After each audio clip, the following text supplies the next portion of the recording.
안녕하세요. 오늘도 사연살롱을 찾아주셔서 감사합니다. 얼마 전 남편은 한 아이를 데리고 집으로 들어왔습니다. 그리고 그 아이를 자신의 아들이라고 소개했어요. 처음 들었을 땐 장난인 줄 알았습니다.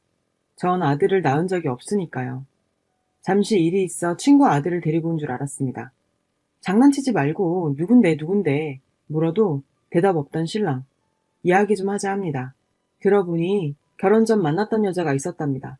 물론 있었겠죠. 저 역시 있었으니까요. 그 여자가 임신을 했고 본인 몰래 그 아이를 낳아서 기르고 있었답니다. 그리고 아이를 더 이상 기를 수 없는 상황이 돼서 신랑에게 연락해서 데려다 줬답니다. 임신한 걸 몰랐다니 말이 돼? 몰래 낳아서 길렀다는 게 말이 돼? 알면서 날 속이고 결혼한 거 아니야? 했더니 절대 아니랍니다. 사귈 때 지나가는 말로 그 여자가 혹시 우리 아이가 생기면 어쩔 거냐고 물어본 적이 있었답니다. 신랑은 속이 없는 소리를 못합니다. 포장해서 말할 줄도 모르고요. 그게 단점이자 장점이에요. 그래서 신랑이 아이가 생기면 책임은 져야겠지만 그 아이가 마냥 예쁠 것 같지는 않다 했답니다. 아이는 결혼 후에 자리 잡고 생겼으면 좋겠다고 이야기했던 걸로 기억한다고 해요. 그리고 얼마 후에 기억도 나지 않는 사사로운 일로 다퉜고 그게 이별로 이어졌다고 했습니다. 그 뒤론 소식조차 듣지 못했다고 해요. 진짜 기가 막히고 어이가 없어서 아무 말도 할 수 없었습니다. 그때 기분을 글로 쓰려니 표현할 방법이 없네요. 그리고 여러 날이 지났습니다. 그 여러 날 동안 글로 다 적지 못할 만큼 많은 일들이 있었어요. 일하는 남편에게 찾아가 억지로 법원까지 끌고 가고 그 앞에서 소리도 지르고 심경 변화도 있었지만 하소연 글이 아니기에 다 적진 않겠습니다. 아무리 생각해도 전 키울 자신이 없었어요. 그 아이에게 좋은 엄마는커녕 그냥 엄마가 될 자신이 없었습니다. 그 아이 때문에 나쁘게 변해갈 내 자신을 지켜볼 자신도 없었어요. 남편도 내가 원하지 않는다면 아이를 기관에라도 맡기겠다고 했습니다. 아이가 보육원이나 고아원으로 들어가는 건 싫지만 우리 가정이 깨지는 건 더 싫다고요. 남편과 살다가 바람핀 일이거나 알면서 방관한 것이 아니기에 아이만 없다면 그냥 묻어두고 살 수 있을 것만 같아 난 못 키우겠다 했어요. 참 모진 마음이었죠. 그래도 사람이라 시설에 보내기로 마음먹은 날 그 아이가 불쌍해서 아이에게 맛있는 음식 좀 해주자 싶어 집으로 들어갔습니다. 그동안 친정에서 생활했거든요. 처음으로 자세히 본 얼굴. 신랑과 똑 닮아 있었습니다. 우리 딸도 신랑하고 판박인데 이 집 유전자가 참 강한가 보다 생각이 들더군요. 가만히 내려다보는 저에게 그 아이가 말했습니다. 미안합니다. 아이가 왜 미안한 건지, 이 아이는 무엇이 미안한 건지, 네가 왜 미안하냐고 했더니 아줌마를 힘들게 해서 미안하다고 합니다. 그리고 태어나지 말았어야 했답니다. 이 아이 몇 살이냐고요? 7살입니다. 그리고 고개를 숙이고 우는 아이를 보니 도저히 시설에 보낼 수가 없었어요. 이 아이를 보내면 평생을 죄인으로 살아야 할 것만 같았고요. 내 마음 편하기 위해서라도 보낼 수가 없었습니다. 물론 아이의 한마디에 마음이 바뀐 건 아니었을 겁니다. 결국은 이렇게 되었을 일인데 저 말이 마음을 세게 흔들었을 뿐이었을 거예요. 멍하니 앉아 마음을 추스려도 하루에 12번도 더 바뀌고 다짐했다가도 무너지고 했으니까요. 키우기로 결심하고 그날 저녁 신랑에게 말했습니다. 내가 키울게. 단 조건이 있어. 난 내 것이 아닌 것과 내 사람이 아닌 사람들에게 살갑지 못한 건 잘 알고 있지. 이 아이는 오늘부터 내 아들이어야 해. 그래야 내가 키울 수 있어. 나 역시 내 마음과 많은 싸움을 하겠지만 당신이 도와준다면 그리 오래 걸리지 않을 거야. 그러니까 훈육에 있어서 상관하지 말아줘. 내가 만약 이 아이를 훈육하지 않고 키운다면 그건 이 아이에게 정이 없어서일 거야. 말 그대로 방관하며 키우는 거지. 훈육하며 화도 내며 잔소리를 한다는 건 내 아이이기 때문인 거야. 새엄마라서 그러니 어쩌니 하는 이야기는 하지 말아줘. 당신한테 그런 소리 들으면 한순간에 무너질 것 같아. 라고요. 그리고 같이 지낸 지 일주일째입니다. 우려와는 달리 아이에게 정이 가요. 아직은 내 아이 같지 않지만 심성도 착하고 말도 잘 듣는 편이고요. 어제는 아이 방을 대충 정리해줬어요. 사실 딸아이가 좀 크면 주려고 했던 방이라 벽지를 분홍색으로 발라놨거든요. 벽지 마음에 안 들면 새로 발라준다고 했더니 괜찮다고 하네요. 당장에 이것저것 살 여유는 없어서 침대랑 책상만 놔주고 옷장이랑 책꽂이는 설 지나고 들여놓기로 했습니다. 내 손으로 아이 방을 치워주고 나니 더 큰 책임감 같은 게 생기는 것 같습니다. 딱히 책임감이라 하기도 못하고 뭐라 설명드려야 할지 모르겠네요. 사실 아직은 완전히 자신 있진 않습니다. 내 자식 키우면서도 힘들어 울기도 하는데 나쁜 마음들이 불쑥불쑥 찾아오기도 하겠죠. 하지만 키우던 아이 내다 버릴 정도로 못된 사람은 아니니 최소한 고아원에서 자라는 것보다 나을 거라고는 약속할 수 있겠네요. 생각보다 상처가 많은 아이더라고요. 하루는 보다 보니 아이가 안쓰러워 태어나지 말았어야 한다는 그런 말을 왜 했냐고 물어보니 친모가 술 먹으면 자주 했던 말이라고 하네요. 술만 마시면 너 때문에 내가 이렇게 됐다는 식의 말을 했던 모양입니다. 그래도 자기 엄마라고 평소엔 잘해줬다고 감싸주더라고요. 뭐라고 해야 할지 몰라서 그냥 안아만 줬는데 지금 생각하면 멋진 말을 해줄 걸 그랬어요. 지금은 말들이 떠오르는데 당시엔 아무 생각도 안 나더라고요. 딸과 함께 있으면 저에게 물어보기도 합니다. 딸이랑 놀아도 되냐고요. 오빠가 동생이랑 놀아주는 건 좋은 일이니 앞으로는 그런 건 안 물어봐도 된다고 했어요. 식탁이 2인용이라 좁아서 밥상을 씁니다. 무릎을 꿇고 밥을 먹고 딸아이의 장난감은 만지지도 못하고 등등 어려운 일이 많네요. 주말엔 나가서 아이 장난감을 하나 사줄 생각입니다. 소심한 게 눈에 보이지만 그건 아이 역시 제가 아직은 어려워서일 거예요. 우리 딸이 29개월인데 요즘 책 읽어달라고 매일 조르는데 아들이 이 일을 대신해 주네요. 아직 칙양자로 입양하진 않았습니다. 아이의 의견이 가장 중요하다고 생각이 되더라고요. 하지만 지금 아이에게 선택하라고 한다면 그건 아이에게 선택권을 주는 게 아니라 오히려 아이를 내모는 것 같아서 우리랑 좀 더 지내보고 결정할 수 있게 하자고 했어요. 아이의 이름을 민준이라는 가명으로 쓸게요. 사실 우리 신랑은 표현에 참 인색한 사람입니다. 쑥스러워할 수도 있고 성격일 수도 있는데 마음이 어찌됐던 상대방을 참 서운하게 만드는 묘한 스킬이 있죠. 그나마 우리 딸에게는 많이 표현을 합니다. 우리 딸은 송이라는 예명을 쓸게요. 퇴근하고 나서도 항상 송이만 안아주더라고요. 민준이는 머리만 쓰다듬고 눈도 안 마주치고. 왜 그런지는 그 사람 속마음을 모르니 잘 모르겠지만 제 생각엔 아마도 아직 어색하고 낯설고 제 눈치도 보이고 해서 그런 것 같았어요. 그래서 같이 안아주라고 했습니다. 이유야 굳이 설명하지 않아도 알겠죠. 요즘 집안 분위기상 제 말이 곧 법이기 때문에 왜 라는 토 한 번 달지 못한다고 남편이 그러더라고요. 그 뒤로 퇴근하고 두 아이를 안아주면서도 송이는 번쩍 들어 뽀뽀까지 하면서 민준이는 안고 금방 내려놓는 서로에게 적응 기간이 필요한 거겠죠. 그래서 주말에 일부러 목욕탕도 같이 보내고 장난감도 사러 가고 명절에 입을 새 옷도 사고 하면서 지금은 많이 친해졌습니다. 그리고 머릿속이 아직 정리도 채 안 됐는데 명절이 찾아왔어요. 저희 시부모님은 조금 독특하신 분들이십니다. 어머님은 아들 사랑이 너무 지극하시고 아버님은 세상이 당신 위주로 돌아가야 직성이 풀리는 타입이세요. 그러다 보니 며느리인 저희 입장에선 조금 피곤하기도 합니다. 전 결혼하고 아직까지 단 한 번도 명절 당일날 친정에 가본 적이 없어요. 이유는 어머님께서 저녁까지 저를 붙잡아 두시기 때문이죠. 이유도 가지가지입니다. 조금 있으면 고모님들 오시니 보고 가거라. 고모님들 오시고 나면 바로 일어나면 되겠냐. 좀 앉아있다 가거라. 그러다 보면 저녁입니다. 차도 막히는데 저녁에 나서서 언제 갑니까? 그래서 다음날 갔다가 얼굴만 비추고 온 적도 있고 연휴가 짧을 땐 명절에 못 가고 주말에 휙 갔다가 온 적도 있었어요. 당신 아들이 차 막히는데 처갓집 간다고 고생할까봐 그러시는 것 같아요. 늘 그러시거든요. 우리 아들은 처갓집이 멀어서 고생이라고. 뭐 늘 그런 분이신데 더 말 안 할게요. 여튼 이번 명절엔 전날 전화가 오셔서 내일 음식하러 올 필요 없다고 하시네요. 원래는 명절 전날 음식하고 집으로 다시 와요. 시댁과 가깝거든요. 그리고 명절 당일날 아침 일찍 시댁으로 가고요. 근데 이번엔 아이가 둘이면 어디 움직이기도 힘들다고 하시며 내일 음식하러 오지 말고 당일날 오라고 하시더라고요. 결혼하고 처음에 명절에 신났네요.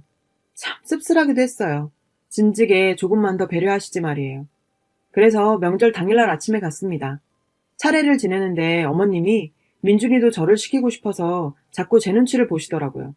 절대 제 눈치를 안 보는 분이셨는데 자꾸 저러시니 마음이 좀 그랬어요. 그래서 제가 민준아 너도 차례 지내야지 그랬더니 어머님께서 이때다 싶으셨는지 그래 그래도 우리 집 장손인데 당연하지 하시더라고요. 뭐가 당연한 건지. 아들 손자라 그냥 너무 좋으신 것 같네요. 피는 역시 물보다 진한 것 같습니다. 갑자기 생긴 손자라도 이쁘신 모양이에요. 아버님은 아무 말씀 못하시고 저를 똑바로 바라보지도 못하셨어요. 집안에서 사랑을 독차지하던 송이는 위기감을 느꼈는지 안 부리던 애교를 부리며 할머니 할아버지 쟁탈전을 벌이더라고요. 어머님께서 차례 끝나자마자 친정으로 가라고 하셨어요. 아무리 그래도 설거지는 하고 간다고 했는데 어머님이 끝까지 지금 출발해야 너무 늦게 도착 안 한다며 등을 떠미시더라고요. 매번 이랬으면 참 좋겠다는 생각을 하고 시댁을 나와 친정으로 갔습니다. 사실 친정 부모님께서는 이번 명절에 오지 말라고 하셨어요. 보기 싫으시다고요. 그래도 갈 거야, 갈 거야. 집에 딱 있어. 어디 나가고 그럼 나 삐질 거야. 그러고 갔어요. 우리 신랑이 문 안 열어주시면 어떡하지? 라며 걱정하는데 제가 비밀번호를 알고 있으니까요. 다행히 문은 열어주시더라고요. 시댁과는 참 다른 반응. 민준이에게 인사드려 송이 외할아버지 외할머니셔 라고 인사를 시켰는데 완전히 굳은 얼굴로 인사를 받으시는 우리 엄마 아빠. 안 그러셨으면 더 좋았을 테지만 이 또한 민준이와 제가 겪어야 할 과제이기에 아무 말 않고 넘어갔습니다. 그래도 다행히 나중엔 엄마 아빠도 받아들이셨어요. 엄마의 눈물에 저까지 눈물이 날 것 같았지만 참았습니다. 저까지 울면 진짜 부모님 가슴에 못 박는 것 같아서요. 그렇게 민준이와의 첫 명절을 보냈습니다. 그리고 민준이의 친모와 만났습니다. 제가 집으로 오라고 했어요. 밖에서 만나면 아무래도 이야기에 제약이 걸릴 것 같아서요. 민준이와 여러 가지 상황을 버티며 서로 적응하고 잘 살아가는데 혹여 나중에 이 아이 친모가 찾아온다면 애써서 정주고 키웠는데 말이에요. 그 친모가 찾아와 데리고 가버린다면 그래서 더 늦기 전에 친모를 만나기로 했습니다. 아이들 다 보내놓고 친모와 단둘이 마주 앉은 시간이 참 어색하게 짝이 없었어요. 그 여자분은 제 얼굴을 똑바로 쳐다보지도 못했어요. 왜 저를 못 보시나 했더니 잘 모르겠답니다. 이것저것 물어봤습니다. 아이를 혼자 낳을 결심을 하게 된 계기, 그리고 아이를 보내게 된 계기. 아이를 혼자 낳게 된 건 신랑의 기억이랑은 살짝 달랐어요. 신랑은 사귀면서 아이를 가졌다고 기억했는데 여자분은 헤어지고 나서 아이를 가졌던 걸 알게 됐다고 했습니다. 사귀면서 아이를 가지면 어찌할 거냐고 물어봤다던데 어찌 된 거냐 했더니 그 말 역시 헤어지고 나서였답니다. 여자분 말이 헤어지고 여자분이 조금 매달렸대요. 술 마시고 전화하고 그랬다네요. 그리고 몸이 이상해 임신 테스트를 하니 양성이 나왔고 말을 하려고 전화를 했는데 차마 못하고 돌려서 물어봤대요. 그랬더니 책임은 지겠지만 행복할 것 같진 않다고 대답했대요. 그러면서 너 혹시 임신했냐고 물어보는데 순간적으로 그런 건 아니라고 대답을 해버렸다네요. 아이로 발목 잡는다는 기분이 싫어 지우려고 했는데 차마 지우지 못하고 돌아서고 하다가 낳게 되었다네요. 그리고 혼자 100일 정도를 키웠는데 너무 힘들었답니다. 그래서 아이와 죽으려고 결심을 했는데 그날따라 아이가 너무 방긋방긋 웃더래요. 그 모습을 보니 죽으려는 마음이 한순간에 무너지고 열심히 살아야겠다는 생각이 들었답니다. 그리고 정말 열심히 살았대요. 친정부 외면해서 정말 혼자서 죽을 힘으로 키웠대요.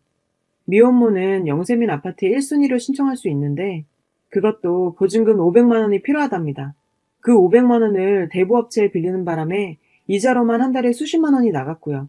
국가에서 지원해주는 돈으로 한 달을 살기엔 어림도 없어 돌도 안 된 아기를 어린이집 중일반에 맡기고 일을 했다네요. 그리고서 우울증이 왔었던 것 같다고 하더라고요.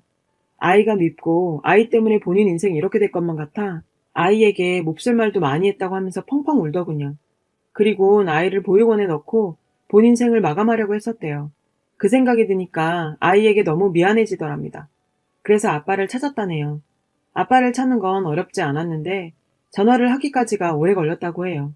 처음에 그 말을 들은 신랑은 믿을 수 없다고 친자 확인을 하자고 해서 그래서 친자 검사도 다 했대요. 그리고 이렇게 된 거고요.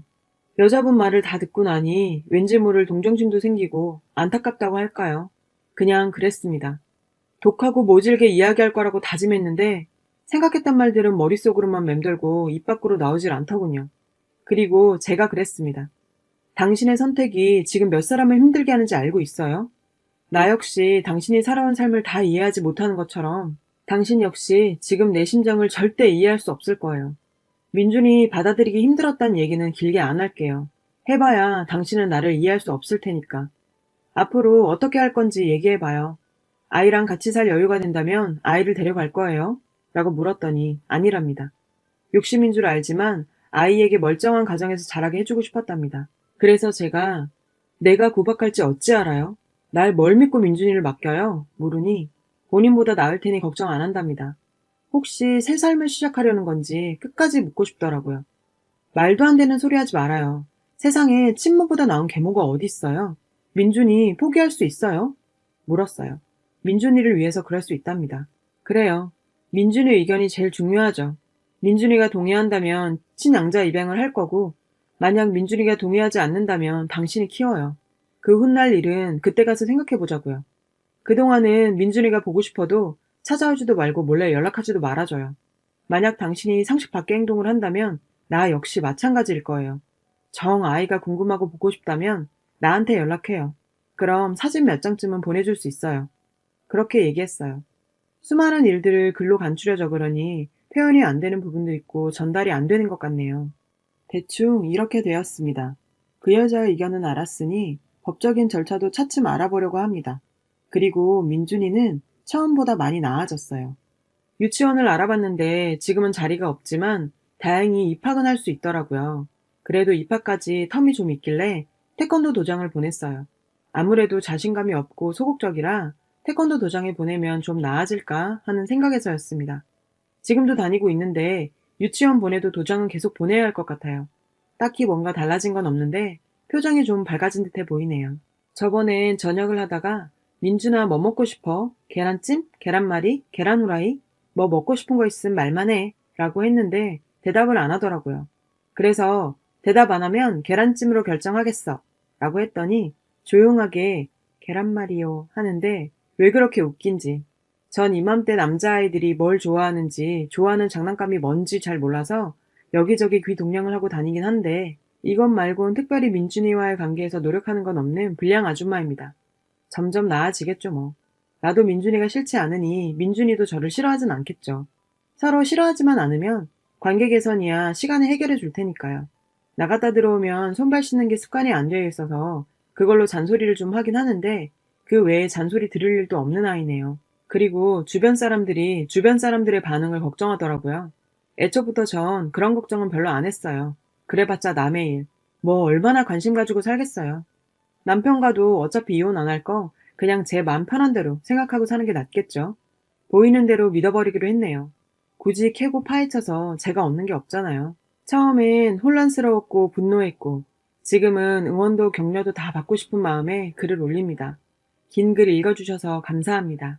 여러분, 사연 댓글에 응원과 현명한 조언 부탁드려요. 좋아요와 구독은 저에게 큰 힘이 됩니다. 오늘도 좋은 일 가득하세요.